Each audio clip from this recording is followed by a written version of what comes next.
Salut, bienvenue sur cette chaîne encore de plus réussir en pisciculture. Alors tout récemment, beaucoup de personnes m'ont posé la question à savoir combien de fois il faut changer l'eau de son bac piscicole. Alors la réponse, je vous la donne dans quelques instants. Mais pour le moment, si tu n'es pas abonné, abonne-toi et clique sur la cloche de notification pour ne rien rater pour de nos prochaines vidéos. Merci, let's go. C'est-à-dire on peut répondre à cette question suivant deux volets. Le premier volet, c'est la pénétration du rayonnement solaire.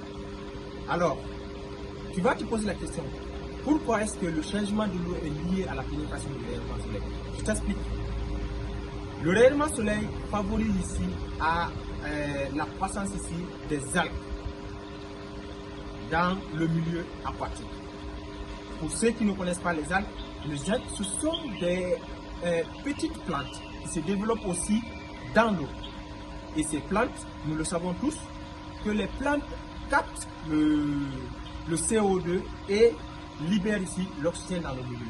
Et ces mêmes plantes-là aussi, lorsqu'il y a déchets dans un milieu, c'est-à-dire que quand vous alimentez vos poissons, le reste des déchets qui se déposent, le reste de l'aliment qui se dépose au fond, et aussi quand les poissons s'alimentent, ils vont déféquer. Donc le reste des déchets, c'est-à-dire les déchets de vos poissons aussi sont captés par ces plantes.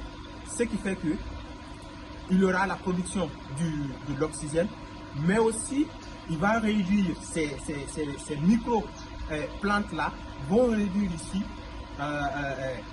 la détérioration de la qualité de l'eau. Sur ce, en moyenne, si vous avez des bacs comme ça, nettoyer ou changer l'eau en moyenne 2 fois par semaine. Parfois même, je peux conseiller une seule fois par semaine.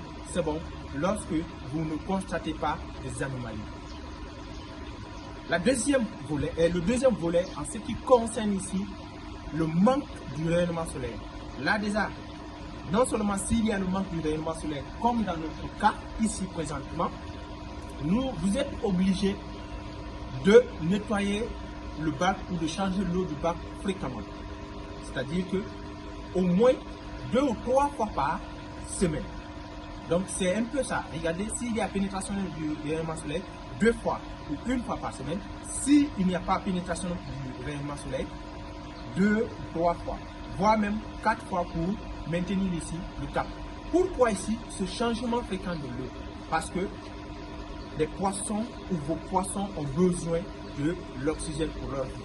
S'il n'y a pas pénétration du rayonnement solaire, alors il y aura manque d'oxygène parce que les poissons respirent le CO2, l'oxygène dissous dans le milieu.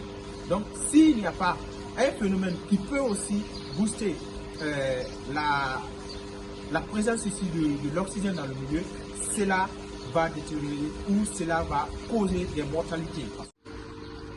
Donc, en résumé, le changement de l'eau de votre bac dépend de ces deux volets. Observez bien votre milieu.